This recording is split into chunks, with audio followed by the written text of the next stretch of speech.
Hey everyone, welcome to the intro to episode something something. You said 37. I said 37, but that could be wrong. My name is Phil, and with me, as always, in life is Caitlin. Chris is out this week. Well, he's not technically out. I explain it in the show. Not important. Anyway, Yeah, don't get into that. I will preface by saying that I recorded on a different computer than what we normally record. So the sound quality might be different. Hopefully it is still good, but it might be different. I'm just giving everyone forewarning now, so they don't write me nasty letters later. Anywho, what we talked about, me and Caitlin hosted the show. So we talked about games that we are currently playing. We talked about games that I have made her play in the past and how she feels about them. I probably should have asked her a question as to how she feels about me making her play games from the past. How do you feel about that? Good answer. And then we talk about, I brought back an old category, gaming shame stories, where we are ashamed to play video games and the stories that come from that. For instance, me hiding video games when friends come over because I don't want them to see what a big nerd I am. Hopefully next week is the original gang back together. We will see. If not, maybe we'll Skype each other. I don't know. Maybe we'll just hold hands and walk into the sunset. But that is for another time. Rate and follow us on iTunes if you have not already. And listen to our old episodes. And then tweet us about things you found in our old episodes. I don't know. Do something with your lives. Anyway, enjoy the episode, and we will see you next week.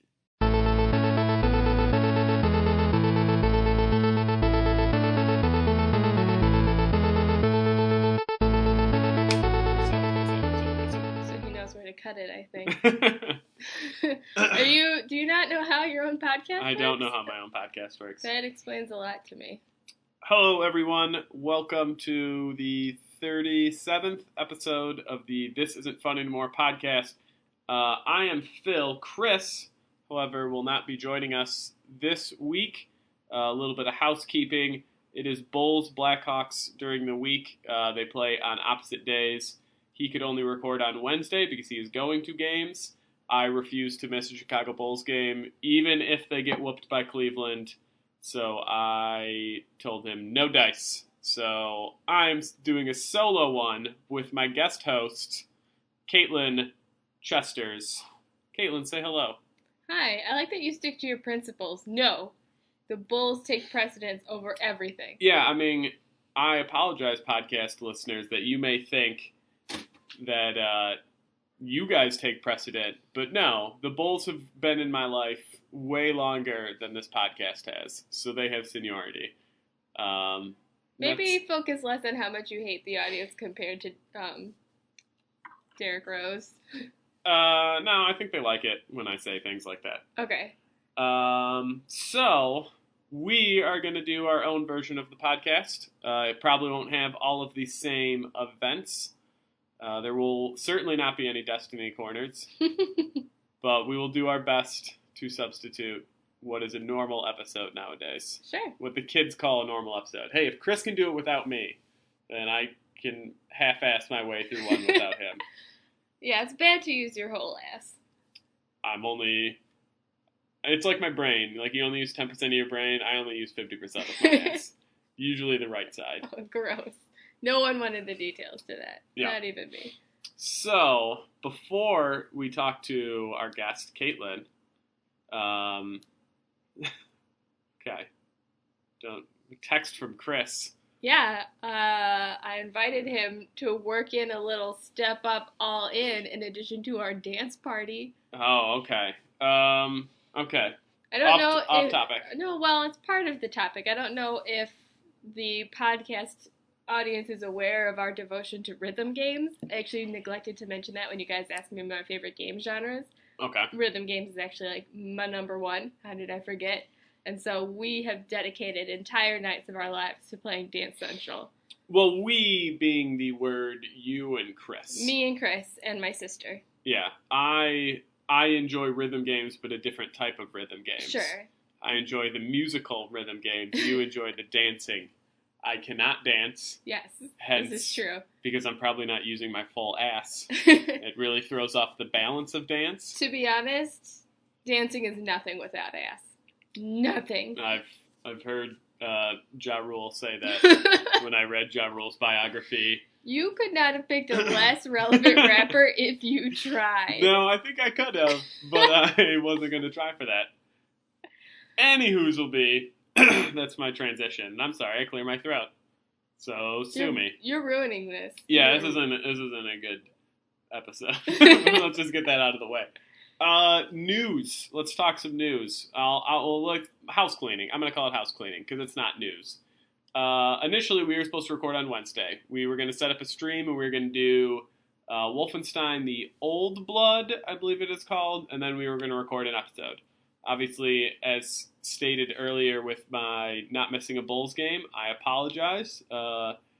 We released the episode, and initially the Bulls game was scheduled for Thursday, which is tonight, but they rescheduled the NBA games based on the other series, and it was moved up to Wednesday. It is now in every other thing. So after the episode already went up saying that we were going to stream Wednesday, the schedule came out, and thus we missed it. I apologize. We'll try and do a stream in the future. It might not be Wolfenstein, but we will definitely try and keep those up and do them on a more frequent basis and send out tweets accordingly so people can watch us on Twitch. How do you feel about that? I don't care. Am neutral, yeah. The other bit of house cleaning news, if anyone cares, me and Chris are still in the True Achievement contest where last week we had a bit of a scare. We finished the team above the cutoff of being eliminated. Normally, by the skin of your teeth. By the skin, literally. I mean, if my teeth had skin, I guess that'd be the length. You need to brush a lot more. Well, they feel fuzzy, but I feel like that's just new teeth growing in. No! We both felt we were safe and thus didn't really play much over the weekend. And then I was tracking it while I was actually at the grocery store and seeing that was decaying fast. And we had like 5 minutes left when we were only up like 50 achievement points, which in reality of a contest is like one person playing for 10 minutes. Somehow no one else topped us, so we're in another week and we'll do better. But in case people cared, there's a little update for that. So now we can get onto the topic at hand. The good shit. The good shit. Let's start off with what games are you playing? Currently, I'm playing, I'm still working my way through Bravely Default, which I know came out 100 years ago, but I have this thing where I get really into a game for like a month, and then I forget about it for like 9 months. Did we talk about Bravely Default when you were on last time? Not really, no. What is Bravely Default? Bravely Default is like an old school RPG. I haven't really played the older Final Fantasies, but everyone says it's basically like one of the earlier Final Fantasies, just updated for here and now. It's about 4 teenagers, unlikely heroes who band together from all parts of the world to save the universe. It involves crystals, which I know are big in the Final Fantasy world. It's true. That's the first 3 games are crystal-based. The 5th game is crystal-based, and I think the 9th game is crystal-based. Can we also say that 7 is crystal-based? Materia is basically crystals, right? Yes. I mean, it's different. I mean, let's not get into an argument. Let's not get into the minutia of crystals. I mean, you can say materia is crystals, but the plot of the crystal games are rescuing the crystals, and that's how you defeat evil. But in the plot of 7, it's Genova and... Yeah, but they need Aerith's materia, her special materia that she keeps up in her hair to defeat the evil. Yes and no. Yes and no. I mean, you know what? Aerith, buddy? Aerith is a descendant of the ancients. I'm gonna punch you in the face right fucking now. Which was like an angel, like, you know what? Okay, whatever. Fine. You know what, nerd? I'm sorry, I like Final Fantasy. Anyway, continue. So Bravely Default is basically your 4 teens trying to save the world. There's crystals. There's a job system where you swap out your outfits and that gives you different powers. And it's also got some weird, like, alternate universe stuff going on. You have an airship, but it's a boat, like, literally a boat, but it flies. Yeah, it's pretty good stuff. I'm into it. Yeah, I mean, I played a little bit when we got it. It was definitely one of those games that I got initially for me. Hmm. It's a 3DS game, in case people are wondering who don't know that. It's not, you can't play it on, right? It's officially 3DS. It's officially 3DS. Because I know yeah. sometimes we play. Well, it's a DS game you can play on yeah. 3DS, but not vice versa. So, I mean, I played a little bit. It is definitely old school Final Fantasy in the best way possible. It's like a combination of like the early Final Fantasies where it's just here's your 4 set characters. They don't really sub out. It's only those 4 characters. You're stuck with those 4. For the whole story. But it's also kind of a combination of like the Final Fantasy job system, where like you said, the outfits represent the jobs. Where if you want people to be knights, they just wear knight clothes, and then they get knight skills and knight abilities. Yeah, and then if you're tired of knight, you just swap it out. It's pretty great. Yeah, and then each job levels up, so like you kind of want to be prepared for all situations. If you go into a cave and you're like, well, I just want everyone to hit really hard with their attacks and have really high defense, but then you go into the cave and it's like all magic based, then you're kind of screwed and you have to like switch and level up your magic users to make sure that, you know, you're not shorthanded. It's a good balance between just leveling up, but there's also strategy involved in how you do it. Yeah, and I was gonna say also you have to be careful about swapping outfits. You build up certain stats the more you wear it, and if you swap it around, you get a big hit to those stats, and you have to rebuild them. So it actually kind of rewards you carefully thinking about how you're managing your jobs as opposed to just constantly switching them out and messing up your stats. I know you are a big fan of, you want everything to be evil, or even, I'm sorry, not you evil. Want everything to be evil. I want everything to be evil. You want everything to be even across the board. So you want, you know, let's say there's 10 jobs, you want all 10 jobs at level 10. Does that change the way, like, hitting these negative stat It doesn't, things? like, hurt you. You're just not going to do as well if you keep swapping stuff out. I do it anyways because, as I said, or as you said, I can't stand to have, like, one suit at, like, level 3 and everyone else is at 7. There is one job, outfit, whatever, that I just dropped because it's pointless. Like, it pains me to see that level 2 or whatever in my list, but there's this job called the Salve Maker, and you combine potions and other items, and then you can either use it on yourself or throw it at the enemies, but they don't save it in a list. You just have to remember what items combined makes what. So you're an alchemist, essentially. But not saving it in a list is pointless. And they're, other than throwing shit, they are useless. They can't hit, really. They can't take a hit. And because you can heal or that you can attack, but you have to have all the right items for it, and you have to remember what's what, and you can make a list, but, like, why would you? Yeah, I mean, I guess with the 3DS, since my hands are busy holding the system, and I would also feel weird having like a cheat sheet piece of paper next to me. The appeal of a 3DS is you can take it and go. You shouldn't have to take a reference book with you. I don't want to also have my little manual where I'm just like, okay, well, 2 healing level 1s will equal a healing cure. If you're out with your DS already, that's like a major hit to anybody wanting to socialize with you. Yeah, 3DS is a secret we use it. We don't use it the way it's meant to be used. No, because we're not 10-year-olds. We don't take it in public. We don't street pass with it. That hurts me as well. I wish I could street pass. I wish I could, but I don't want to be a 30-year-old woman coming up to children. Excuse me, what games do you have? Do you think you'll be my Nintendo buddy? Yeah, think of all the Nintendo Miis that you were missing out on. I know. I want to share my Mii with the world. The world, Philip. Maybe we'll find a meetup spot. And we'll just keep it in your purse so no one will notice, and we'll just pretend like we're walking. Yeah, no, I do that. Sometimes I go to the mall, and I just hope that there's a lot of children there, and I keep my DS in the purse. And it's on. And it's on, and I'm hoping people are there. Has it ever worked? No, it has not, but that does not mean I give up. No, yeah, don't ever stop. Okay, you're playing Bravely Default. What else have you been playing? Another game that you bought for yourself and I selfishly stole was Fire Emblem Awakening, I think is the subtitle. I believe so, yes. It is the, I think it's the only Fire Emblem for the 3DS at the moment. I would not know. I'm going to trust you on that one. Yeah, I think so, because it's an older game, and if there was a newer Fire Emblem, I feel like it would have made it to store shelves. Okay. And the fact that that is the single Fire Emblem, like that's, I don't do my DS research as much as my other consoles, but yes, okay, only Fire Emblem. Okay, no one cares about that. I'm gonna give you some notes. Don't give me notes in the middle of an episode. Give me notes before or after. No. Okay. All right, so Fire Emblem, it's fun. That's like one of those, I just call them like chess games. It's got the grid. Yep. You can kind of think ahead where you want to put your guys. You can look at where your enemies might move. Yep. You can kind of think about how you want your whole team to move together.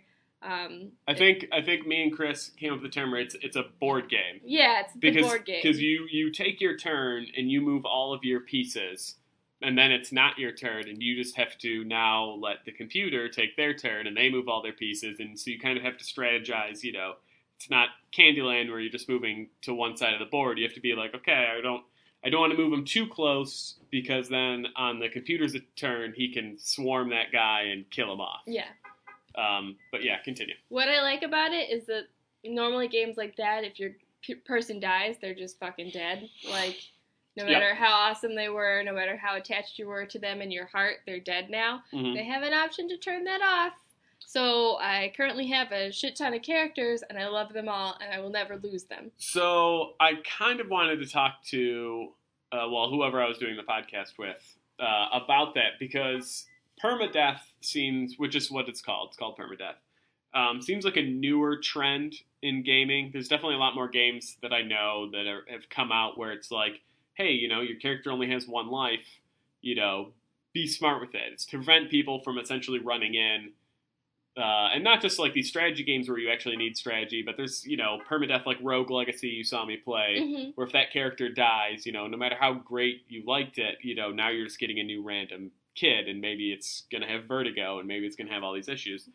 I initially, the first game with permadeath that I can think of that I played was XCOM. And it's a whole different mindset to accept that your character is gone without hitting like the reset or the load or the quit. And Fire Emblem, when I started, I had to do the same thing where it's just like, I wanted to play it the permadeath mode, the mode that, you know, you're... It's called classic mode, I think. Yeah, I think it's called classic. There's classic and casual. Yeah, I'm definitely way cash. Yeah. Super cash. That's fine, but it's almost like, because Fire Emblem is a game, for those, like I said, it's a board game, but you can only take so many units on battle.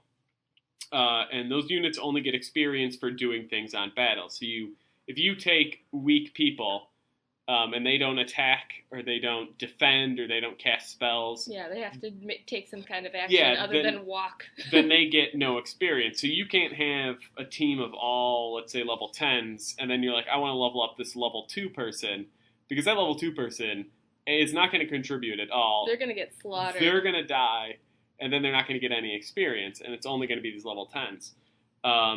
What's the point I was getting at? The point I was getting at is that since you can only take so many people in battle, you're going to get this big group of, I think there's close to 50 characters in that game. You probably have like 20 right now. Somewhere in there, yeah. You could only take, I think the most, and I haven't played as much as you, but the most you can take on battle that I've seen is 9. Yeah, 8 or 9, I want to say. So when you get to like 50, you're going to be like, oh my god, I love all these characters, but there's just going to be so many characters that get pushed to the side because they're too weak, or you never use them, or they didn't level up. And I think that's to combat, like, if you had permadeath on, the game is assuming, like, you're going to run out of people. Out of this 50, let's say 20 are going to die. So we're still going to give you a very big collection to choose your favorites, but they also don't expect you to have this multitude. So here's the thing. It's a bullshit move that they did that, because they also really pushed that your team members should work together. Yes. There's this thing where if they stand next to each other and they fight while standing next to each other, they bond. Like some characters. No, everyone bonds. Some, I think, I think than others. There's characters. They have like you can look in their list of conversations, which is what you're getting at.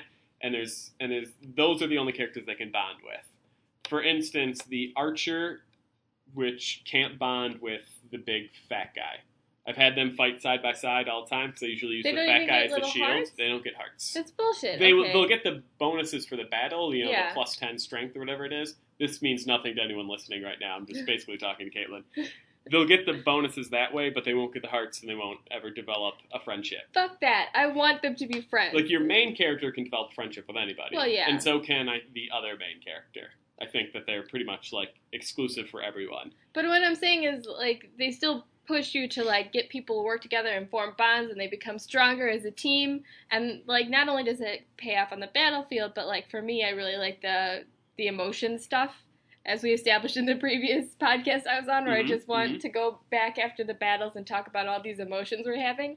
And they do that. You can have conversations between your teammates, and it shows, like, how their relationships progress and everything.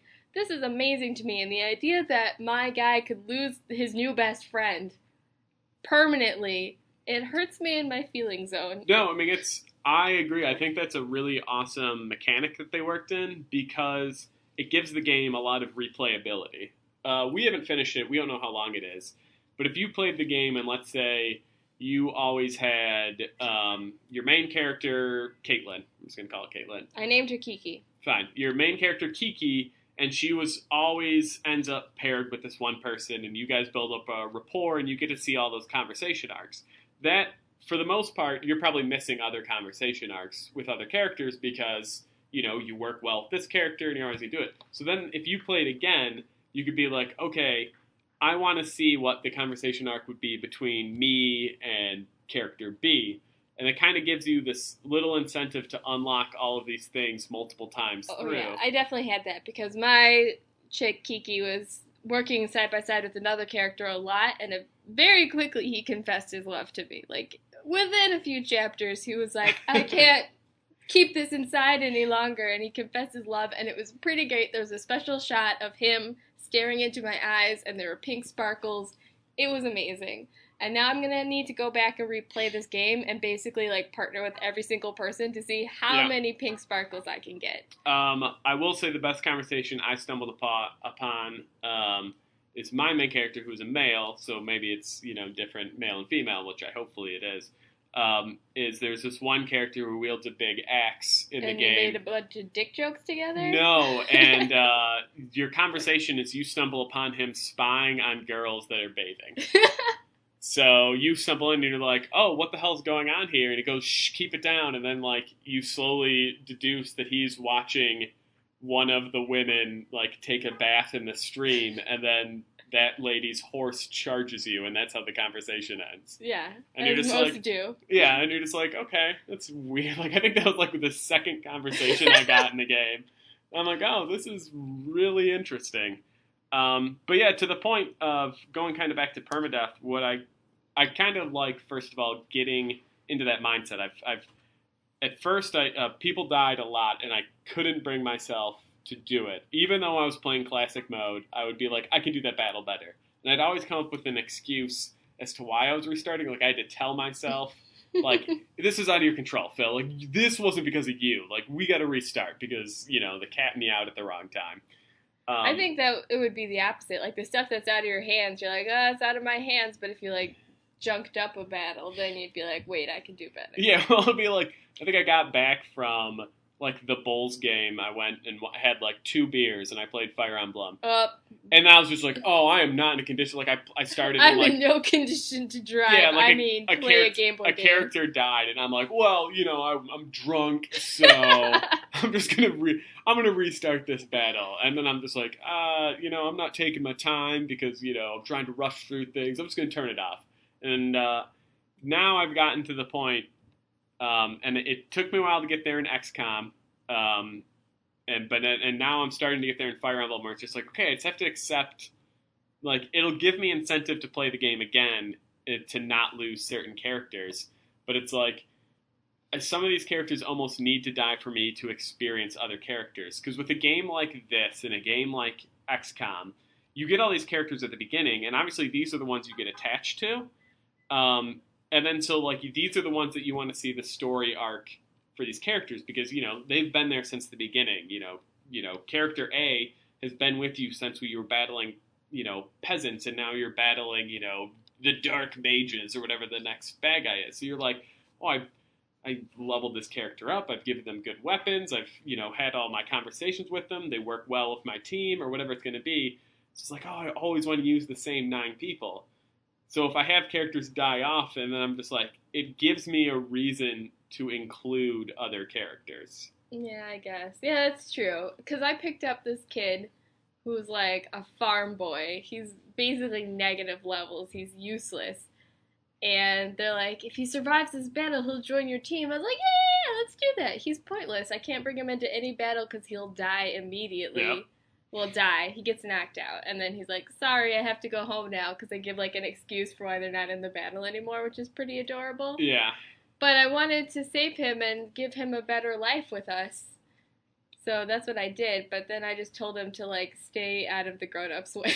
Yeah, I mean, that's the thing, is because, like, you hit, really early in this game, you ramp up to your 9 characters. Like, it's, like, the first battle maybe the 4, but then by, like, the 3rd battle, and the game is really divided into cutscene battle, cutscene battle, cutscene battle. There's no, let's explore town, there's no, like, let's go do some side quests kind of thing. It's literally just cutscene, move the story along, and then there's a battle. Right? Mm-hmm.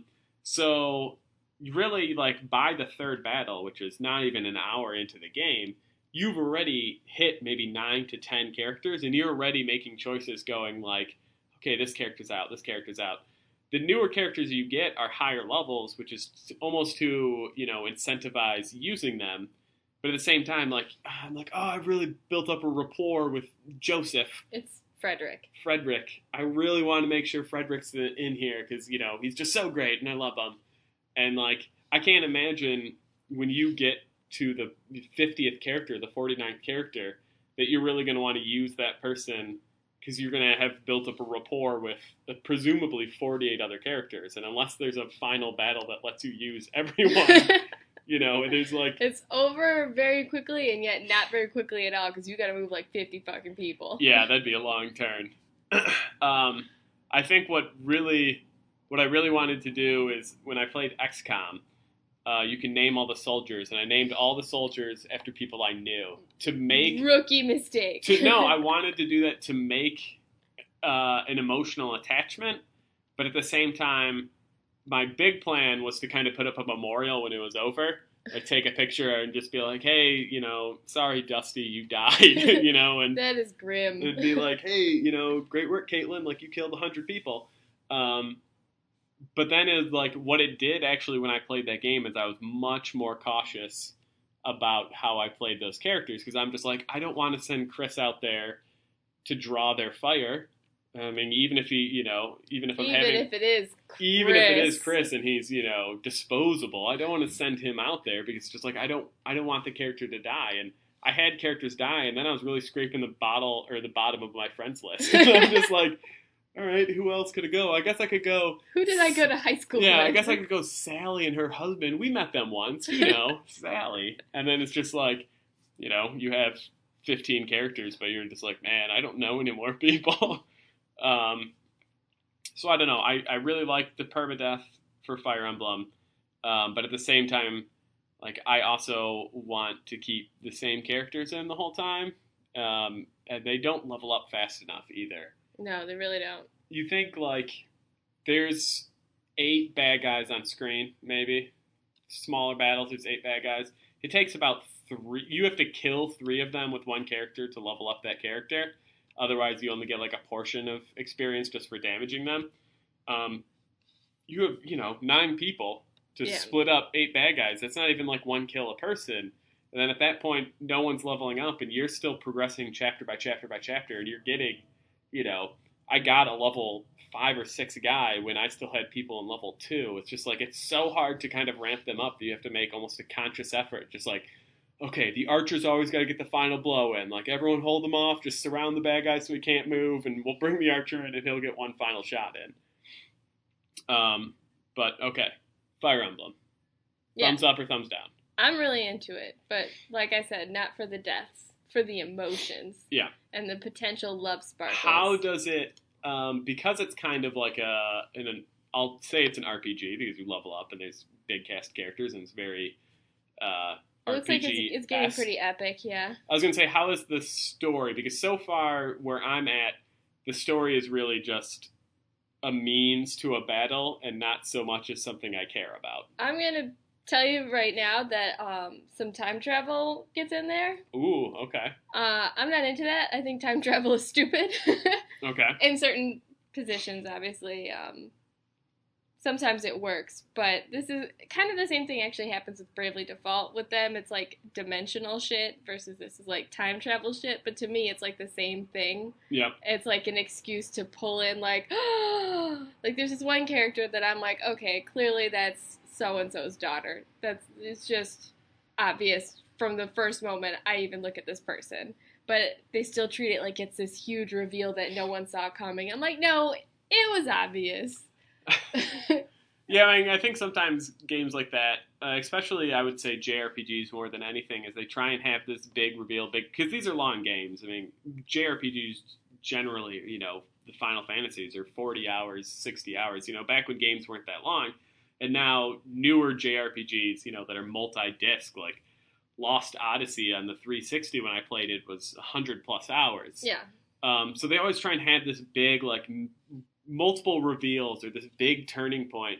Yeah. And it's almost like I've seen this coming for so long. For like hours. That it's just like I know it's coming, so the reveal means nothing. So then they keep building up to this reveal, and then when it actually happens, you're just like, okay, what else? Yeah. Like what else? You spent 10 chapters planning out this reveal that I pulled in 2 chapters, but yeah, you promised me big things, and instead I get this bitch. But so, there are some, like, I'm a big fantasy nerd, and I especially love, like, imaginary politics. It's kind of like how people complain that there's a lot of, bullshit about treaties and trade rights in Star Wars. Like, that's the part that I like. Okay.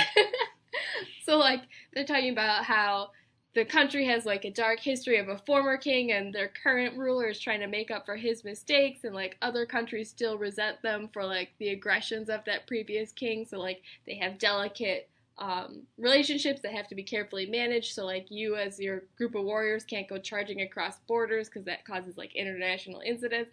I'm super duper into that. I like that part a lot. Yeah, well, I think, to me, that's just, like, flushing out the world, because by having that stuff, even if it's not front and center. Yeah, it just makes it more real. Yeah, it gives you background. You're just like, okay, what's the deal? Like, because when you're going to cross all these territories, you have to assume that, in most JRPGs, it's just like, oh, the world's going to end. Everyone should be on my side. Yeah. And that's kind of how it is. Like, every town's accommodating, and everything happens, and there's no, like, mayor or police force or whatever you want to call it. No one's like, hey, why are you just rifling through these trunks I have laying in my house? So if you have something like that, where at least it provides some background, where you're just like, okay, this king who used to work here was a real dick, and he kind of screwed all these people over. I think his name was King Dickus. King Dickus. Really screwed over this group of people, so now that, like, they're not as acceptable of outsiders, something like that, just to kind of give it some meat, as opposed to just, like, world's gonna end, we gotta go buy new swords. Yeah. Here's the next battle. Let's go fight some battles. Oh, they're terrorizing civilians. Yeah. Okay, are there any other games you want to talk about? In keeping with my rhythm games, I stole your Final Fantasy rhythm game. Yeah. Your theater rhythm. Yep. We bought the second one. Yeah. We hadn't even made a dent in the first one, and I purchased the second one. That's because you're the biggest Final Fantasy weenus who ever lived. No, realistically, it was because I had gift cards for Target. And I can't justify using gift cards on anything that I need in life. Like, I can't justify, like, oh, I should get bread because we have no bread. Mm-hmm. It's more of, like, no, I have to spend this on something fun because this isn't fun money. Yeah. So I went and I bought Fire Emblem, and then I saw Theta Rhythm there, too. And I'm just like, well, might as well. Why not? Yeah. It's only an extra $40. It's only an extra $40. No bigs. So I did that. But, I mean, I'm happy with it. Yeah, well, I've mentioned before my love of melon-headed baby people. Okay. Anything that features characters with enormous heads, like, I'm on board. So this features characters that I love from basically Final Fantasy 7 through 10, because those are the only ones I've played. Yeah. Not counting 10 too, I guess. Yeah. But the second Theatrhythm game does have characters from 10 too, so that pretty much like hits all my checkboxes. That's true. So I'm not so familiar with all the music, but it does have big-headed people, and I do get to tap the screen in time with music, so like those are two big pluses for me. Yeah, so I think I only briefly talked about Theatrhythm on an earlier episode, but what it is, it's essentially a rhythm game. It's obviously a 3DS. We've only talked about 3DS games. That's all I play. And it's touchscreen controls with the stylus. And so what it is you, in the first game, you essentially just pick a game to play songs through. And what they do is they kind of break them up into games. It's just like, I want to play, it's about 3 songs a game. Yeah. I want to play, the songs selected from Final Fantasy VII.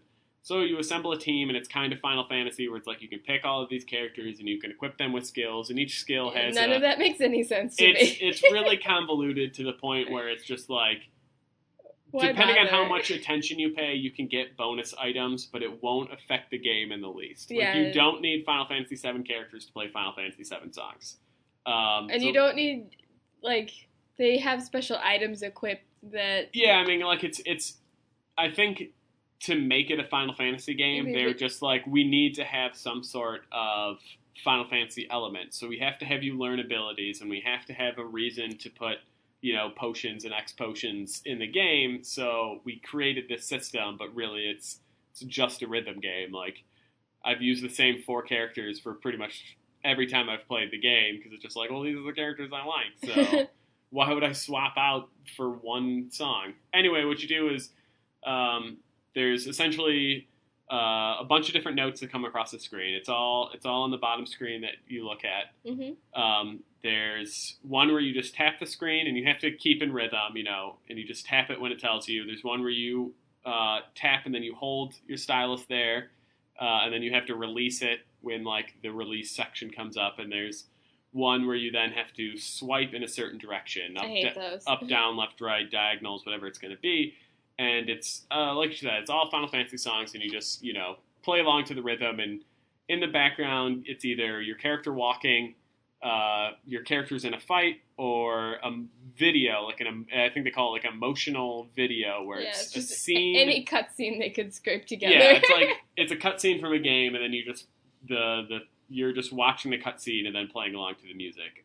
Some of them, it's kind of cool. Like, they did the Final Fantasy VIII dance scene where you do a waltz, and then the thing kind of corresponds to doing a waltz. Your rhythm kind of corresponds to doing a waltz, so that's kind of neat. Final Fantasy, or Theatrhythm 2, is like a complete... I feel like it's like 20 steps above Final Fantasy 1. They just opened it up a lot. Yeah, there's... it went from maybe having, let's say, 50 songs, having like 250 songs. Yeah. They've opened up, like, before it was just the major release games. It was, Final Fantasy 1 through 10. Now there's songs from Final Fantasy Mystic Quest, which was the dumbed-down American version that came out on Super Nintendo. They have, stuff from the MMO. They have stuff from 10.2. They have stuff from, newer games. Like, what is it, Lightning Returns? They have Lightning Return stuff. So they have, like, it's... Really, I don't want to say it's the most up-to-date, because I'm sure Final Fantasy games are constantly coming out. There's no stopping them. There's no stopping them, so it's like, it's a bunch of characters from there, and I feel like they handled it better, where now, as opposed to just picking a game where you play certain songs, you can kind of go on quests. Yeah, they give you more direction. Yeah, and so, well, it's like... You could make up your own quest and just be like, I'm going to play through 8. But it's like, there's no... You don't get anything You don't get anything special. This one is just like, here's a little quest. It's almost like there's stages. There's branching paths. They kick your ass, by the way. Those are hard. I played one, I was like, this isn't so bad, and then I played the next level up, and it was like, hi, get out of here, you dumb bitch, and I was like, yes, you're right, game. The game was very rude to me. Yeah, I can't believe it said dumb bitch. Like, a little voice bubble popped up out of cloud. Yeah, out of those melon-headed babies. Yeah, and I was like, you guys are so cute, how could you say that to me? Yeah. That's one of my favorite parts of the first game, is before you start a level, your characters each say a little random word segment, and they come together to create bizarre, nonsensical sentences that delight me. Yeah, I almost wonder, and and this could just be ignorance, but I almost wonder if it's a translation thing. I think they all just kind of say something that's nondescript enough that like they randomize it. Okay. It kind of could be a sentence. I 'Cause think it'll it's probably equally stupid in Japanese. I was gonna say, because like they'll say something like, "Together we march frustratingly into battle," and you're just like, "Okay, what? Okay, whatever." No, it's so great. Yeah, and then it's like one will just be like, "Our darkness bleeds the tears of clouds," and you're just like, well, how does this yeah. match what I'm doing in the game at all? And But they're yeah, like, and it's- now let's try to eat cookies. Like, yeah, like it's so bonkers. It makes no sense whatsoever. And they also say great things when they level up. There's little clips I think are supposed to be representative of their personalities when Yeah, they level up, but like some people are like, yay! Yuna from Final Fantasy X says, oh poopy. Yeah, I don't. But like other people will be like, I wish it would end. Like, Yeah, it there's gets some really dark. There's some really depressing ones. And I think if I remember correctly, it's like Cecil from Final Fantasy IV like has no confidence in himself. Like Final Fantasy VI is Terra, and she's just like, the world is ending. Like she's really super depressing, and Cloud is always just like mute. It's always just like meh. Yeah. And it's just like, well, Cloud's a bummer. yeah, I know his personality is he had no personality. But yeah, I mean, I like that's a really fun rhythm game. That especially it's really easy to pick up too. It is. I'm gonna be honest. As a rhythm game connoisseur, it's not the best. No, it'll never be Rock Band. It'll never be Dance Central because those games are just more complex. I feel it's a rhythm game for people who aren't normally into it. Yeah, So, I mean, like, well, yeah, it's like it's a cross culture. It's like if you're really into Final Fantasy and you don't care for rhythm games, this is still for you because you get to listen to the music and you can kind of just tap along and there's no big bummer. For sure. That's what it's not super hard. It's not like I feel like Square put it together like this is kind of how rhythm games work, right? And it's still fun. I mean, like I said, I've been playing it, but I'm just gonna say like if you're looking for like a really good rhythm game. Yeah, if you are sad that it's gonna be a while before the next Rock Band, and you're just like, I need something to fill my time, and you're also not gonna get the top 40 hits out of it. Yeah, you're not gonna. I mean, it's there's God. only 3 movements with your little stylus. mean, also just like the songs. Yeah, well, yeah. It was pretty great though going back and listening. Like Final Fantasy VIII had this song in it that was like vocal. It had words to it, and I remember as a teenager being like, oh my god, this song is so touching and wonderful, and I went back and listened to it. I'm like, this is the cheesiest shit I have ever heard in my life. And then I remembered all the words, all of them. It's so embarrassing. No, it's not really that embarrassing. It's not good. Considering how I think the most embarrassing moment playing this game is when you were playing and I was in the kitchen. And I'd be like, oh, what is this, the Battle of the Four Fiends? Yeah, and you knew the names of the damn songs. names of a song that has no lyrics from Final Fantasy IV. Yeah. And I got it on the tip of the nose. Yeah, you That's heard like different kind of nerd 2 bars, and you're like, oh, I know exactly what song this is. Oh, which fiend do you fight right now? That's a great one. Okay, I will talk. I'm not really playing anything super fun, or new, I should say. I am... Well, for one, me and Chris, which we talked about last time, are finished up our portion of Saints Row 2. So there's still some grindy things. I have to do stunt jumps and all sorts of boring stuff because I'm an achievement weirdo. Oh, yeah. Jumping off of buildings is so boring. Doing it like 80 times is pretty boring. Like the first 3 times you're like, wow, I'm never going to get sick of this. And then the 10th time you're like, when's it going to end? Oh, yeah. I did get sick of this. I did not see that coming. Yeah. So I'm working on that. I've had a renewed sense to continue my Final Fantasy playthrough. So Whatever could have brought that on? Yeah, I don't know. So I'm trying to get through Final Fantasy IV, which is the one I'm currently playing. It's NBA season, so I'm back into playing, NBA playoffs, so I've been playing more basketball. The only new game I can talk about is I started Ghostbusters for the 360. We started Lego Star Wars as well. Yeah. I've talked about Lego Star Wars, I think, last episode. I don't listen to your podcast. I know, that's fine. Ghostbusters, I just played the multiplayer. I have a nerd dates that I set up, and I play with people that I've never met in person. But I've played they're your Pretend friends. They're my pretend friends. I've played with him now for at least probably 6 months, maybe more. That's a real relationship. I'm almost ready to take it to the next level. I'm a little jealous. Yeah. And we played that, and it's actually surprisingly fun. I just know the music makes me really happy. It's super 80s. Oh, yeah. Ghostbusters for the 360, there's the disc game, which is the one I'm playing. I think it's just called Ghostbusters. And there's an arcade game called, like, Sanctum of Slime. This is not the one I'm talking about. But the disc version, they used, first of all the characters for the movie. Voice acted and scanned it. So if you want to play as, Winston, if you want to play as Venkman, like, they're there. They're characters. Which is super great in the first place. It's written by Dan Aykroyd and Ramis. Harold Ramis. So, like I said, I think I tweeted it's like it's really like the third Ghostbusters because they treated it like it was a movie, but obviously they had to incorporate like the player character, which is just like Rookie. Bob. Yeah, Bob Rook. I don't know what his last name could stand for. But, like, so they have all these characters, and they're all, and it still looks good, even though it's an old game. I played the opening cinematic for you, and it, like, mimics, like, the first Ghostbusters movie, where it's just, like, no one takes them seriously, which is fine. But what I did is I played through the multiplayer, and it's actually kind of nice because it's not competitive. I mean, I do like games where you work together with people instead of against them. I mean, there's definitely a score aspect to see which of your... Well, yeah, because there's always going to be that one guy who wants to know who did best. Yeah, so there's still, like, you vanquished more ghosts. But really, like, you get... And everyone picks a certain character, if you want to be, Venkman or whoever you want to be. And then you kind of go into these missions, and there's different little subplots. There's, like...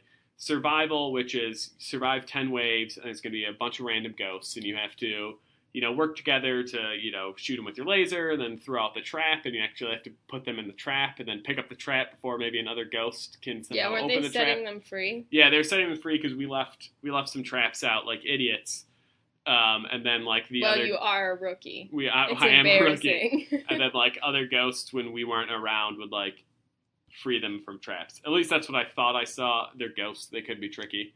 The other modes are there's, besides survival, there's containment, which is just you have a time limit to see how many ghosts you can capture, which is kind of like survival, but, if you get knocked down, you can actually get back up. Then there's one where you have to destroy all these evil relics. And then there's a bunch of modes. I'm not going to go through them all, okay? Back off, everybody. You're the one talking. No one was stopping you from talking. I think one of the cats gave me a dirty look. But it was actually really fun because, like, any of those cooperative games is great, but it's even better when it's especially one that you kind of have to work together. Like, there's a difference between co-op where each person can do their own thing and not actually talk to the other person, and you can still get everything done. For the most part, like Saints Row 2, we both, you start a mission and it's just like go collect hose or whatever it is. Besides that one that me and Chris couldn't beat, like we could have not talked to each other, gone our separate ways, and just all drove back to the central location. We would have been fine. For Ghostbusters, like you have to work together. You have to be like, oh crap, there's a bunch of ghosts around me. I'm about to get knocked out, or like, oh, let's focus on this guy. This is the big one, or hey, lead this one to me. Whatever you're going to say. It was actually really fun. The game kind of gets a bad rap because the company that developed it is glitchy and broken, at least in terms of achievements, which a lot of people complained about. But if you were to pick it up now, you'd actually be safe because they came out with a patch, blah, blah, blah, blah, blah, that fixes most things. It only broke for people who played through the whole story before the patch came out. So if anyone was to pick it up now, it's good, and it's actually a good game. But that is really the only fun new thing that I'm playing. I'm still trying to get through an old set of games. So, the topic I thought of, and you can tell me if you don't want to do this. I will tell you. Is since you are unfortunately married to me. Ugh, I regret it every day. I've gotten that a lot. All my other marriages have ended. That explains all those number one dad mugs you have. Yeah, I mean, I'm not even allowed to see most of those kids.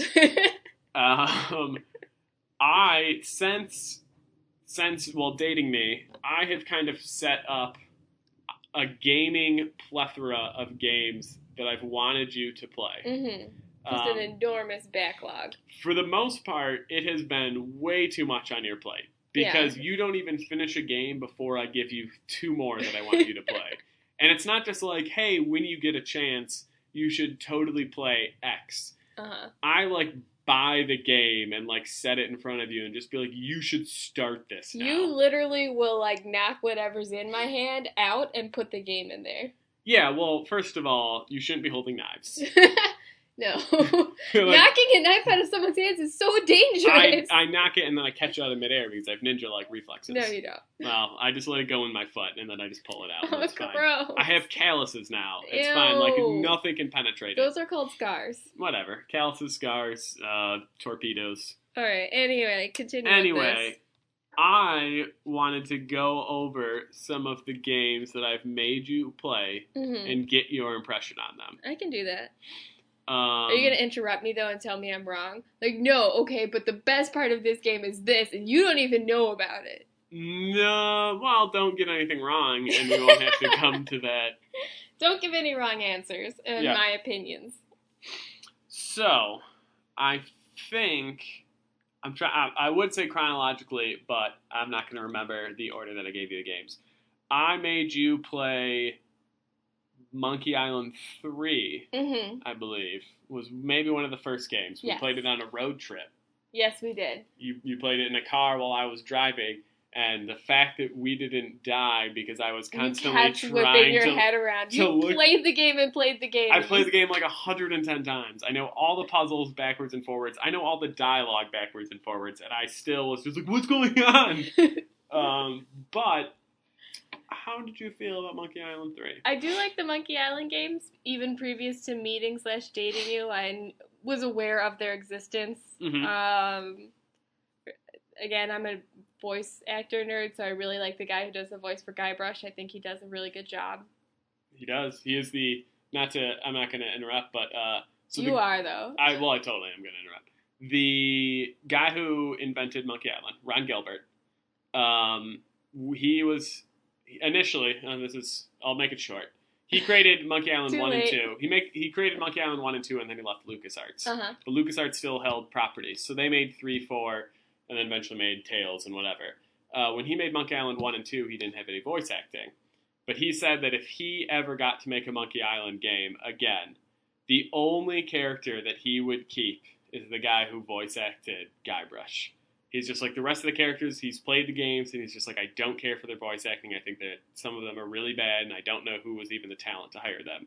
But he's like, the guy who did Guybrush is the only one that would stay. He's pretty great. And I'll go on and on about voice actors and who's good and who's not.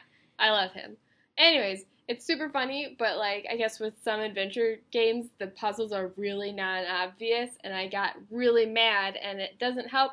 If this was an adventure game that I was playing on my own for the first time, I'd figure it out. But since I had someone right next to me who I knew had all the answers, I'd get so mad at you when you wouldn't just tell me how to do it. Yeah, because I wanted to try, as much as I wanted to enjoy watching, I also kind of wanted to be hands-off-ish and just be like, think about, the puzzle. No, I'm not going to do that. This puzzle is stupid. I had to give a guy a piece of gum to help me get this, that, and the other thing. Yeah, well, that's a tough puzzle.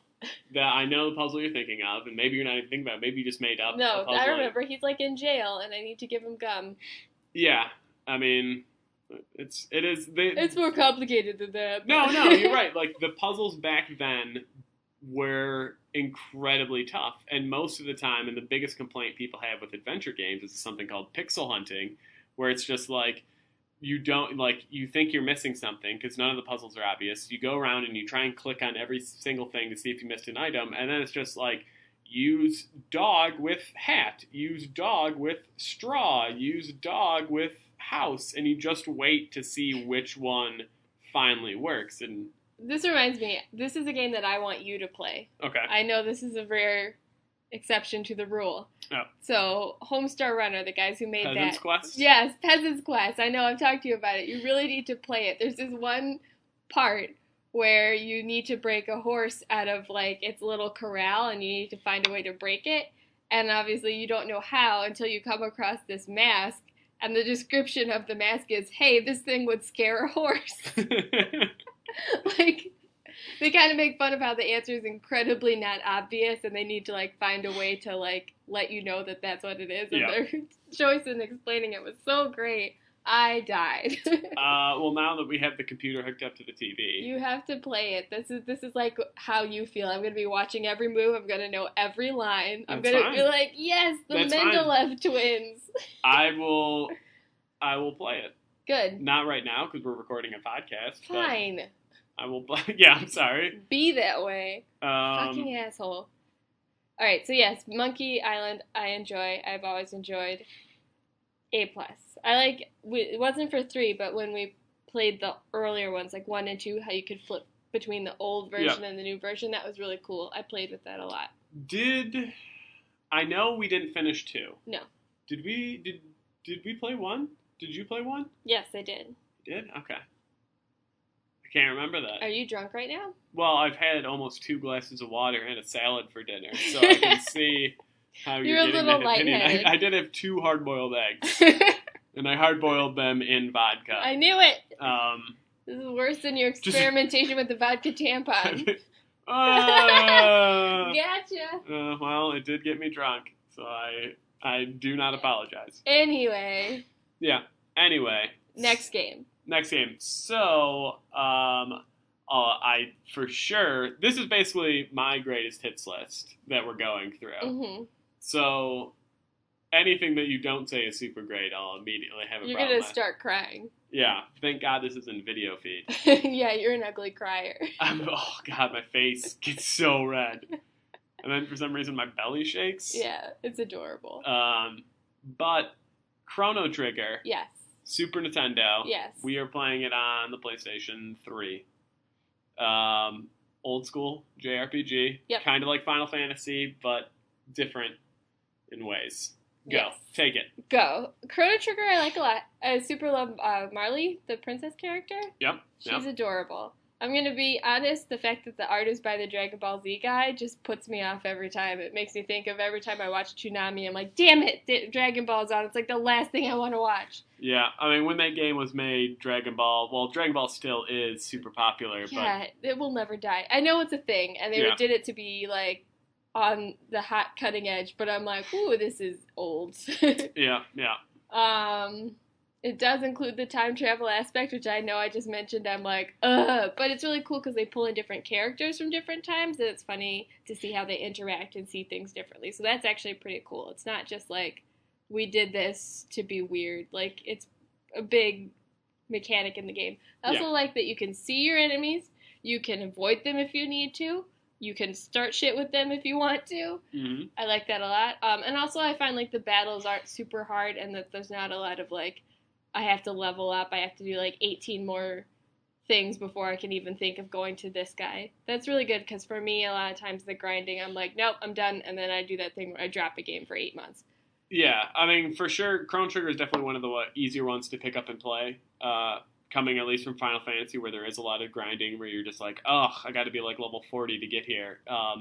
For the most part, Chrono Trigger you can kind of play through. We did run into a couple bosses, where it was super tough, and then you'd hand it to me, and then I'd be like, okay, I think I need to do this, and then it'd just be like some like, you have to know that the boss is going to use fire, and then you have to wear all fireproof stuff. And you are definitely my easy button. Whenever anything gets too hard in any game, I'm like, Phil, you just do it. Yeah, well, I mean, I guess I have to accept that fact, and I can't just keep being like, no, because if I want you to play the games... Yeah, you have to make it easy for me, because otherwise I just quit. Just be like, I can't beat this boss. Like, you gotta try harder. And it's like, no, I'll just play one of the 1,000 million other games. 1,000 million. That's a real number. It's a real number. I am drunk. Okay, anything else on Chrono Trigger? Or should we go to the next one? I had something else I was gonna say. Okay. I'm glad I also have you to be my guide to the different time zones, because when they're like, you need to go to blank, I'm like, I don't even remember which Yeah. city that is.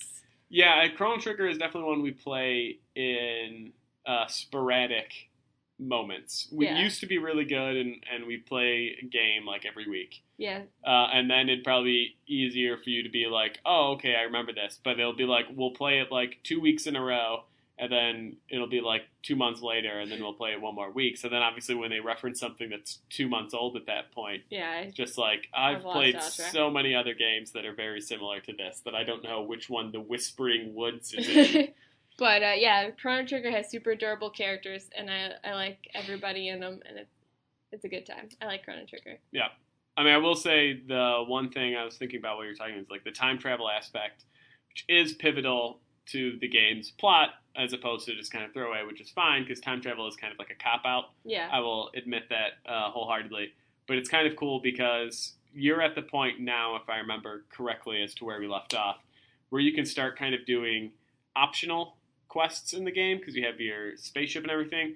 And some of them are really neat because you travel between times, but it's things that like you can immediately see impacts of like what you did and how it affected Yeah, that's cool. the time. So like one of them that's, you know, not really a spoiler and it's not like you care, is just like in one time period there's a desert, and it's like nothing will ever grow here and blah blah blah blah. And if you go to current day and you haven't done anything, it's a desert, and it's like, you know, oh well, it's been a desert forever. But there's a lady that you can work with, and then you essentially like start planting things and all that stuff, and then you go to current day and it's like a forest and it's like dedicated to that lady's name, and there's like a statue of her, and it's just like, you know, for working tirelessly for 200 years, this is Mary Ellen's Forest of Greens or something like that.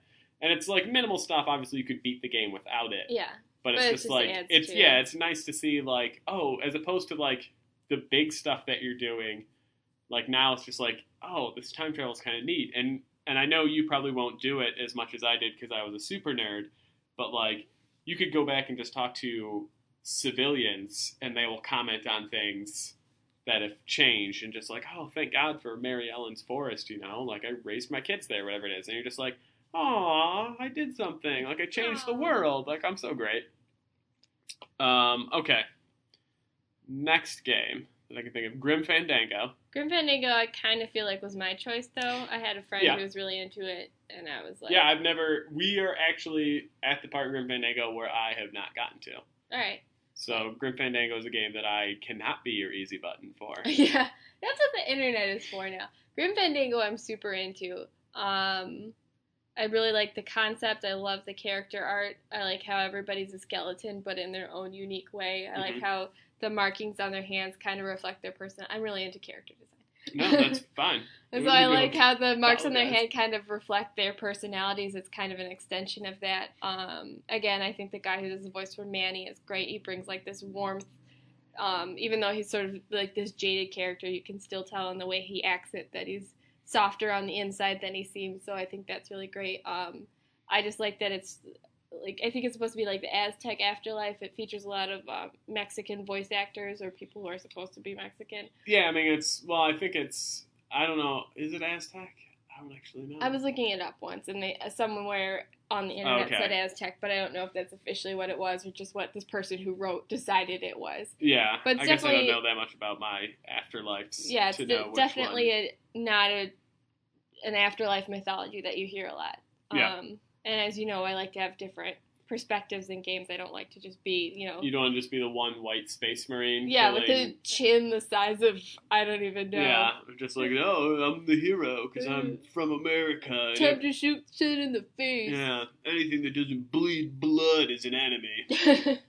Yeah, no, I'm not into that so much. So I really like that it's a really cool story. It's a different perspective. And again, great voice actors, cool character design. And I like the 1920s, like, hard-boiled detective situation that's going on. I'm a big fan of like Philip Marlowe books and stuff, so it brings that to mind. I know it's from the guy that you like, or the Double Fine, right? Yeah, it's LucasArts, but the guy from Double Fine worked on it. Yeah, Tim Schafer was that was the game that he really got famous for. But it was back when he was working for LucasArts. But Double Fine's the one who did the work to remaster it. Yeah, no, that was cool too because they remastered it, but they still kept it old school looking. They didn't decide to sex it up. They're just like, let's make it a little easier to distinguish between the main character and the wall. Yeah. I mean, and I think one of the things that they really did that was great that we kind of stumbled on by accident is like controlling it with, I think the controller is really tough. Yeah. Because it's like you're moving the character in weird directions, which is how it was initially when the game came out, and it's like they got rid of like the mouse point and click stuff, but then if you actually plug in a mouse, they put in a point and click thing. Yeah. Which I think is just a way better way to control an adventure game. As opposed to trying to go, like, what's Manny looking at, and then clicking the A button. Yeah. Like, now it's just, like, you can highlight over it, and it can say, jar of pickles. And you're like, yes, that is what I want him to interact with. I can click on it, as opposed to, like, try and line his body in a herky-jerky motion to line up with pickles, so then I can, whatever I have to do with them. Yeah. So I think that's, like, it definitely, when I first saw the remaster, I wasn't that impressed visually. I was like, oh, they didn't really do much besides kind of clean up the main character and add in some, dynamic lighting and shadows and stuff like that. But once we kind of stumbled upon that, I'm like, oh, okay, yeah, they actually put in some work here and they actually made this game almost more playable. Okay, the only other game I can think of off the top of my head is the game for the computer To the Moon. To the Moon. Yes, To the Moon. Which is a very short... That's the one that made those people cry, and you just watched videos of them crying, didn't you? Yeah. It's cool. I also like to make men cry. It's fine. Yeah, no, I mean, I think I talked about this. If not, I mean, there was a day I was feeling really nostalgic for games that had an emotional impact on me. And I've admitted on this podcast before that I'm one who can admit when I have sweaty eyes. Yeah, you just admitted all your emotions right there. Yeah, and I was looking at a game To the Moon, and I was looking at a game called Valiant Hearts. Oh yeah, Valiant Hearts. That definitely made me cry like a big dumb baby, and I wasn't even there for all of that. Yeah, Valiant Hearts is the World War I game, World War I adventure game. I mean, there are some more action-y parts. But it's super great and super worth it. But that's not what we're talking about. We were talking about To the Moon, which, yes, both those games made me tear up. And so I YouTubed, because I wanted to see the endings, mainly for the music and to remember the endings. But it was a bunch of, like, Let's Plays of people who were playing through the first time.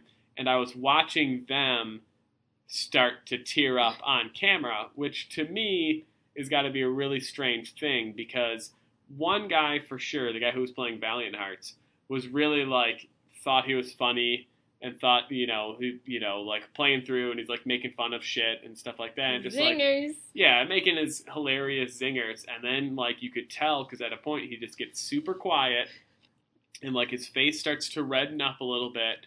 And then he's just like watching this ending, and he's playing through the ending because that's really the emotional, point of it.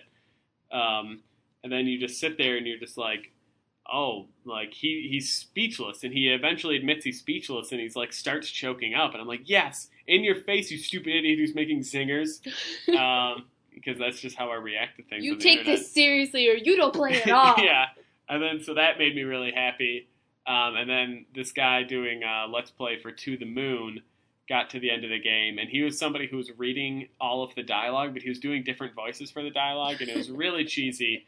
But, I imagine that he had a lot of followers because he was a very handsome man. And then just watching him, I freeze framed it on the frame that he broke.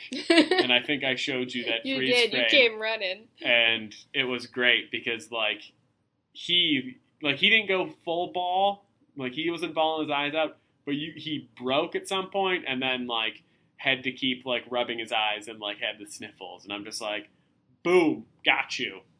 But that and it's sad. It's kind of weird, but that's the only reason I want you to play the game is to get to that sad part. You just want to make me cry. I see how it is. It's not make you cry. I just thought it was a really nice, moving, emotional story. And if it made me get sweaty tears, then I want you to experience a nice, emotional, moving story. Yeah, no, that if it made you cry, it's gonna destroy me. I have not gotten to the part that gets super emotional yet. We're still playing with that one. Yep. Because that one's a little. I like that story driven. But sometimes you just kind of have to be in the right mood for that. Like if you want to sit down and play something, it's not great. If you want to enjoy a story, it's not gamey. For those who are unfamiliar, I mean, it came out like 2, 3, 4. I can't remember how many years ago. Quite a long time ago because you played it, I think, before you even met me. No, I don't think it was before I met you because I remember playing. I think I remember playing in this apartment on the. You're really bad at remembering things, though. Yeah, I mean that means nothing. My memory doesn't go back very far, but it's not gamey. Like you move your character and you do dialogue and you kind of have to solve very minuscule puzzles. Yeah, they're not that challenging. But it's really just like where do I have to click, and you're always in kind of a limited space, so it's not like you have to like travel very far. You're just like, oh, okay, I need to click on the flowers, and then I need to talk to this person, and then I need to solve a puzzle. And that's really as in-depth as it goes, but it's really just supposed to be this story-driven game that, I mean, realistically, you can finish in whatever, 4 hours, something like that, and, it'll take us 6 months. Shh, that's my fault. It does have beautiful music. I love the music in it. Yeah. There's a main piano theme, which is very important to the story, and they got it right. They're like, well, this is a big part of the story, let's make it a good ass song, and they did. Yeah, it's really good. It's a soundtrack that I have since purchased, and I think it's worth it. Is there any games that I am forgetting that I've made you play that you have comments on? Games that you've made me. Does it count if you just like hand me a controller and you say you do this now? I mean, if you want to. Technically, you made me play Flower. Yeah. Flower's good. Okay. I like it. I like the part where you're just drifting around in the wind and just being a free-flowing flower. Later, they kind of get into, like, some weird, like, there's an element of danger. Yeah, if I'm remembering correctly, there's, like, power lines and stuff. Like, you're trying to avoid, like, electrical power lines, and you're just a flower thing, which... I mean, I don't know my science very much, but I think if, like, a piece of flour in the wind brushed up against electrical power lines, like, it wouldn't shock it and, like, set it on fire. Yeah, no, that would not happen. But, like, to me, flower is very beautiful. It's very relaxing. There's some element of challenge, but it's not very taxing. So it's nice to just sit back and do that. And then when it gets all dark and mysterious and scary, I'm like, this is not helping my mood anymore. Yeah, I think Flower is one of those perfect games that is the most relaxing game you can play at any given point. Like, if you have a stressful day at work and you just play that first level of Flower, like, you will not be stressed. Yeah. Like, that's just, like, you can't get mad at it. Like, even if you are terrible at controlling a game and you're trying to get like one flower and you just keep passing it, like, because of the music and because of how beautiful it looks, like, you can't possibly get mad while playing Flower. But I mean, that's just my opinion. I'm sure somebody somewhere has gotten mad at playing Flower. I think it depends on how much of a perfectionist you are. If you're like me and if you breeze by a flower without grabbing the petal, I'm like, there's 6,000 more. Yeah. I'll go get those. Versus some of them you do need it to like unlock the next part of the level. But again, there's no pressure to do it. The game's like, that's cool. Take your time. Yeah, I mean, there's no time limit. There's no nothing. Even if you breeze past, well, especially not for flowers that you need. There are optional flowers that are quote unquote hidden that if you get them all, you get a better score or whatever it is at the end. But yeah, for the ones that you need, you never can miss them. It's never game over. It's always just like, oh, just go back through, you know, try and get it. Like, I feel like that's somebody talking to you throughout the game. Like, here you go. Like Bob Ross being like, happy little flowers. Yeah. And it speaks for the game because it came out on the PlayStation 3 to show what the PlayStation 3 could do. Like, it's, this technological marvel. And then they brought it to the PlayStation 4 and upped it some more. But they didn't really change the game as a way to show what the PlayStation 4 can do. They're like, look, this is still fine the way it is. It's crazy to me that this game for the PlayStation 3, which is now, 10 years old at this point, is just like, yeah, look, this still looks amazing. Phenomenal. Yeah. So it's like, here, you got your new system? We'll put flour on it, and it'll look fantastic. Yeah. But no, I think that's it. There are some games that I wanted you to play. I wanted you to play Kingdom Hearts. And Yep. Instead, you made me play it. Some of it. Yeah, I mean, I definitely want to play Kingdom Hearts, because Yeah. that was a series that I never played. You should Okay. do that. Well, I tried to make you play it, and then you were like, no, you do it. Well, because here's my stance, and we always get into this little fun discussion, is I feel that you don't play enough video games for being married to a nerd like myself. I know, we can have different interests, though. No, I know. But it's just like, I feel guilty if 5 out of 7 days a week Uh-huh. I'm dominating the TV with either watching basketball or playing video games.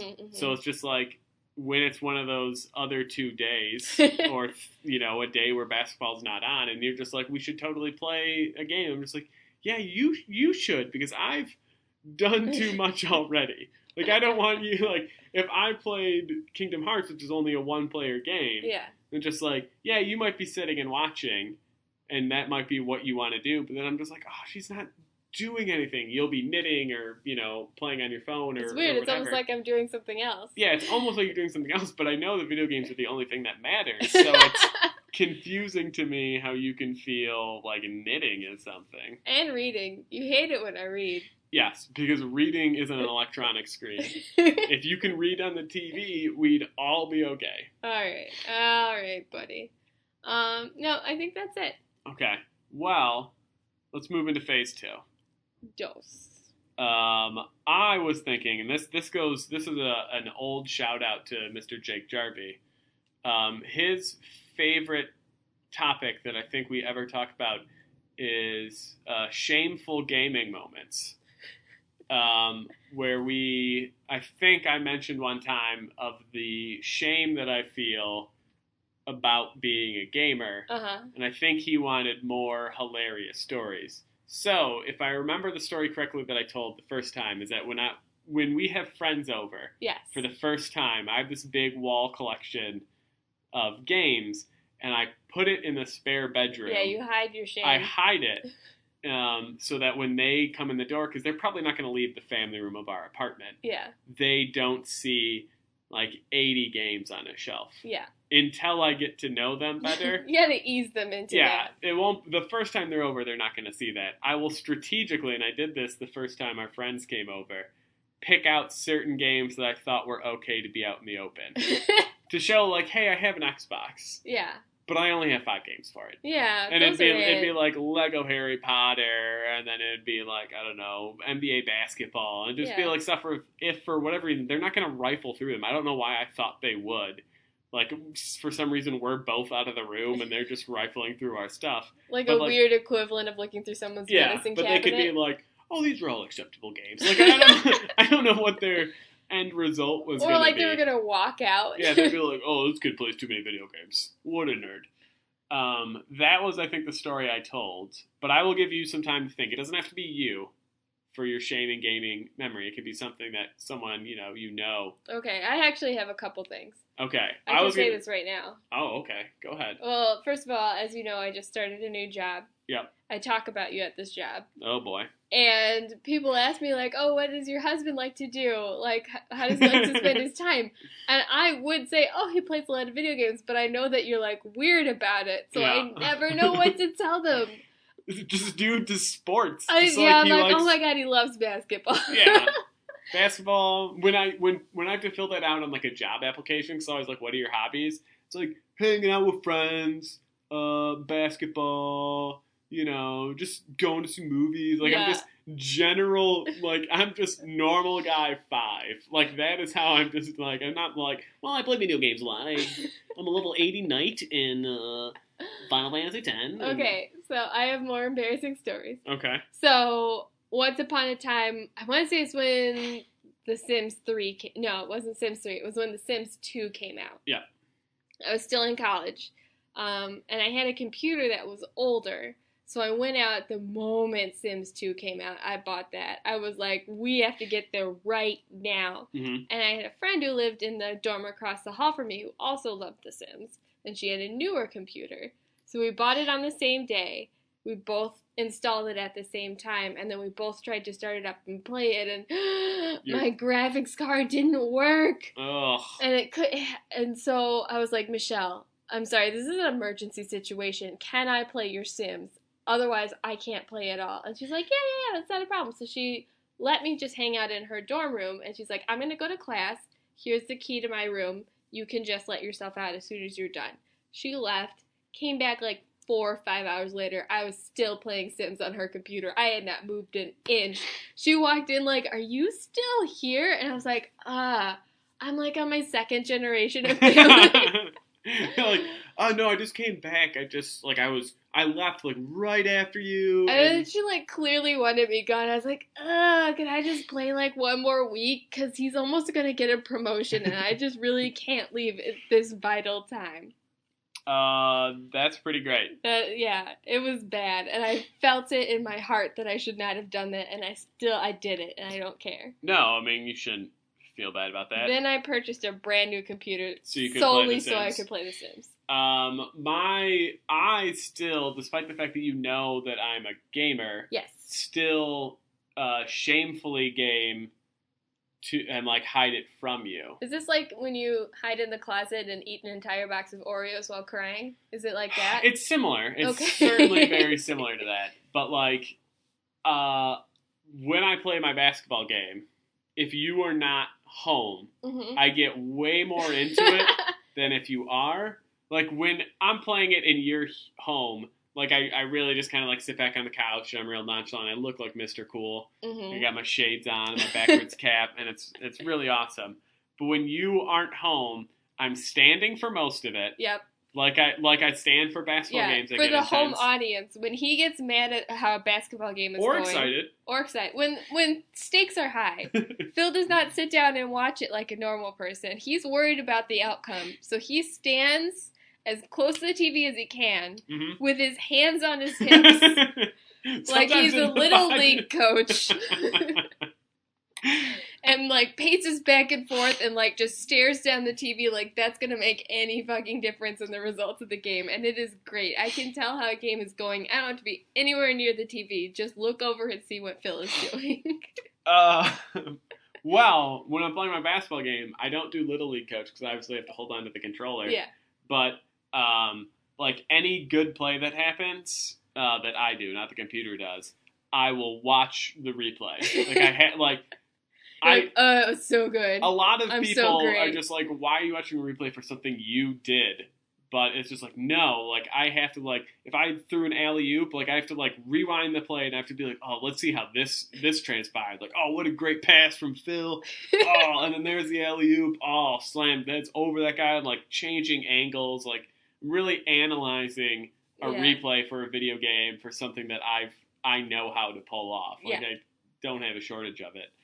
And even after the game, and you've caught me on the tail end of these, at the end of each game, you can look at the highlights for a specific player, and the game decides what are highlights of that player. Mm-hmm. And if you're not there, I will watch the highlights for my entire team, individual players.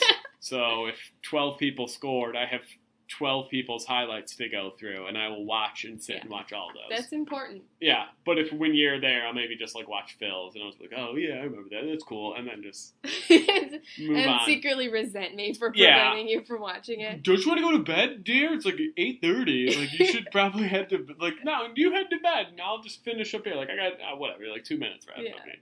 Yeah. A lot of my embarrassing stories are me terrorizing my college friend slash roommate, Michelle. She was subjected to a lot of this. I bought Kingdom Hearts in college and would stay up till 2 or 3 in the morning playing it and make that poor woman sit through all of it. She was also a Disney fan, so I was like, she's fine She'll with love it. it. She loves Disney. Like, she woke up in the middle of, like, 3 a.m. to see me beating the game, and she was like, you did it, and went back to sleep. Like, I woke her up with my final celebrations of beating the game. That was bad. I made her come with me to buy a used Nintendo DS so I could play Nintendogs. Nice. Good choice. And named it, and I showed it to her, and I showed it how you could talk to it, and, like, dude, she did not care. But I was like, Michelle, I named my dog Professor Snuggles. Can you believe that? Look, it comes when I call, and yeah. She was very tolerant. The story that I most was hoping you'd tell, because I can't tell it, is the time that you shamed your dad into not playing video games ever again. I did not do that. Well, no, wasn't there one where you caught him playing Sonic? We caught him playing Sonic multiple times after we went to bed. If we went downstairs for water or something, we would find him playing Sonic very late at night. I just think most people who listen to this don't know Caitlin's dad, who is a great person. He's adorable. But he is not the person that you would look at and go like, oh, I think he plays video games. Yeah, he's like a woodworker and he like raises bees. Ron Swanson from He's Parks Ron and Rec. Swanson, yeah. He is Ron Swanson without the government job. Like, he works in a normal office and not the government, but like, that is Caitlin's dad. And so, to me, picture him with the controller playing Sonic of like all the games. Like, if he was playing like Baseball Simulator 2015 or whatever, I'd just be like, okay, the guy likes baseball. But like Sonic, like the 90s cool mascot, like gotta go fast Sonic, and just seeing your dad, like I imagine stone face. Probably. Like no emotion, just being like, what do the kids see in this? And just playing Sonic. Dad actually like tries to keep his video gaming on the down low, but he does it occasionally. I used to play Harvest Moon a lot. And one time I just left it up, and he had been trying to figure out for like weeks what I saw in this game. He's like, literally all I've ever seen you do is milk cows. There's got to be more to it. And I was like, no, Dad, there's not. So one day I left it, and I went out with friends or something. I came back, and I'm like, someone watered all my plants. Dad had gone on, and he was just playing it for like an hour, just like seeing how it works. And he's like, this game is boring. But he played it for so long. That was just his facade. He's just like, this is boring. You kids should be doing something like woodworking. And then I spent a really long time trying to get him to help me buy Beatles Rock Band. He's a Beatles fan. And in particular, he loves Ringo. Mm-hmm. And I was trying to talk him into playing or to helping me purchase it because I was living at home. I had the money. I don't know why I felt that my dad should pay for it. Well, coming with the instruments, it's a pretty pricey game. It was probably like $100-some. Yeah. And I was trying to convince him that he could like live his dreams of being Ringo. If he could, he wouldn't do it. Eventually I bought it, but I did really want him to play it. It wasn't just a ploy for me to get free shit. So I got him to play and I got him to drum, and it was the cutest thing you've ever seen in your life. And then my brother and my cousin recorded it and put it on the internet. That is legit when my dad refused to play any and all video games ever again because there was proof of him doing it. That's sad. He refused to touch it ever again. One day, maybe we'll talk him into playing a game. Yeah. When we got him to play that phone game for a little bit. Oh yeah, the one where you try and repair the spaceship. Yeah, I can't remember what it's called now. Space Base or something. I think it was Space Team. Space Team, yeah. Yeah. My mom is actually super into games too. She loves Tetris. Like, she would steal our Game Boy and just play Tetris forever. And you'd be like, why are the batteries dead? She'd be like, I don't know. Someone must have been playing it. My mom... I have two stories about the games my mom... Well, not really stories. My mom was super into Dr. Mario. Yeah. She, back in the day when I lived at home, and we had to keep our gaming system in our parents' bedroom. And the reason for that was that when it got to a certain point at night, my parents could go and retire in the room, and then they could make sure that we weren't playing video games. It was a way to, like, get us to read or, play action figures or, do homework or whatever we were going to do. Which was, smart parenting, prevents you from just playing all night. But she would go up there and just play Dr. Mario, and she's one of the, and it's weird because her mom did. Grandma, when she would come over, would go straight up to my parents' room and play Dr. Mario.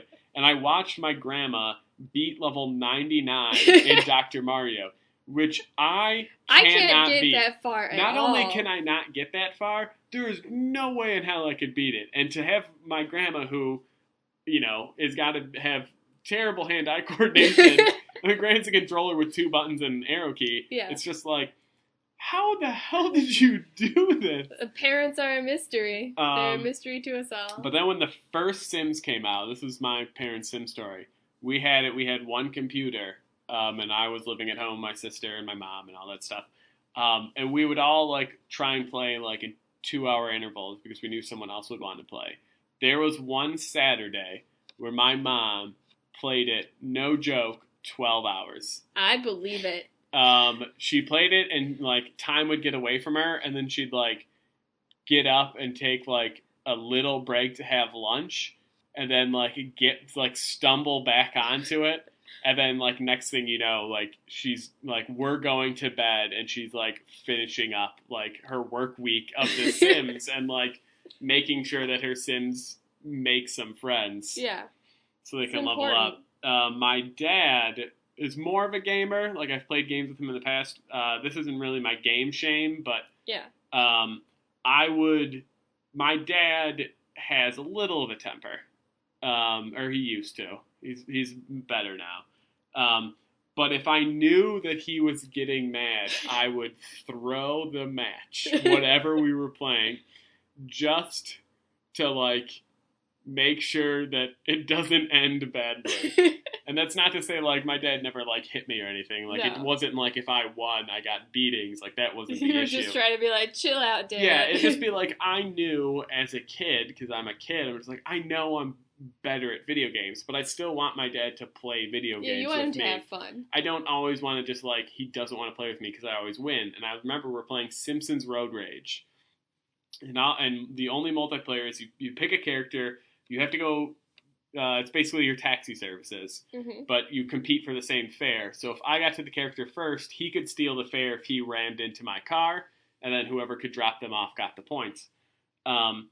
So, if I was able to, strategize or whatever and steal a couple fares and get the points, I made sure that, the next one, maybe I'd steal it once, but I'd make sure that he was able to hit my car to steal it again, and then, pretend I'm I'm so frustrated. I'll never catch up to you, Dad. Yeah, and then he'd, get all happy when he dropped off, Groundskeeper Willie at the school, and he's I'm coming back, and I'm yeah, you sure are, I definitely wasn't going to get that one.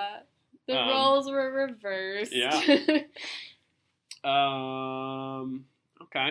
Well, do you have anything you want to talk about?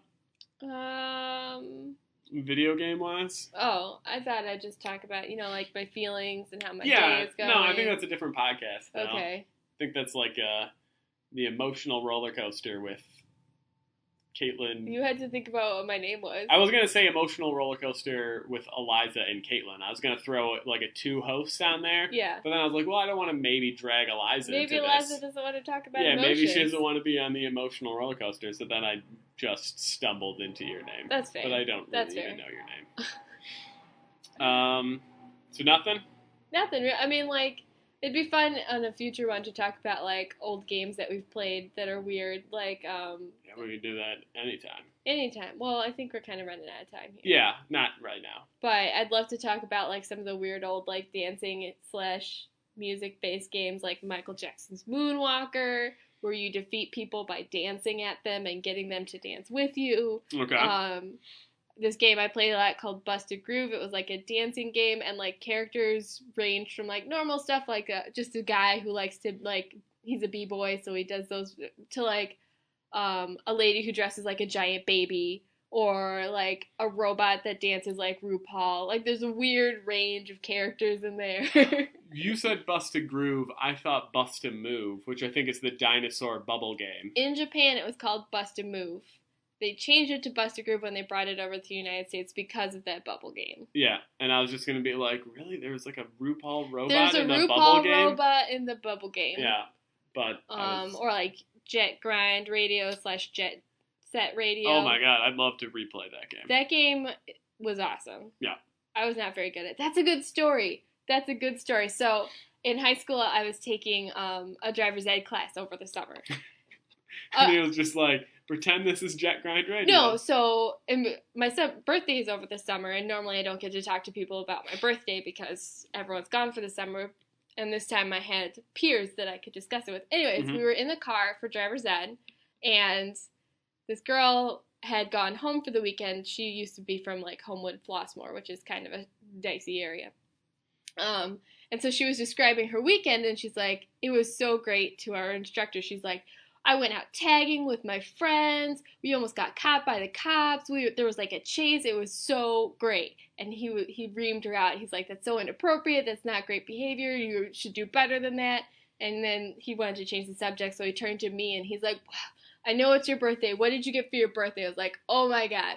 I got this game called Jet Set Radio. It's so great. You go around tagging things. You try to escape the cops. It's amazing. And then he wouldn't talk to us for the rest of that ride. I have to assume that lady just incorporated her life in, like, she played Jet Grind Radio too. But it was just like she wanted to pretend that really happened to her. So she's just like, oh my god, all my friends Bebop and Rocksteady or whatever the characters were named. It was Gum and Jet. Those two I know. Yeah, there's more than that, but those were the first two I think that you did. My friend's Gum. Beat. His name is Beat. Beat, that's right. That was like, wasn't he blue? Someone was blue. He was red. Was Beat red? He was red, okay. And I know Gum was kind of like a mint green situation. Yeah.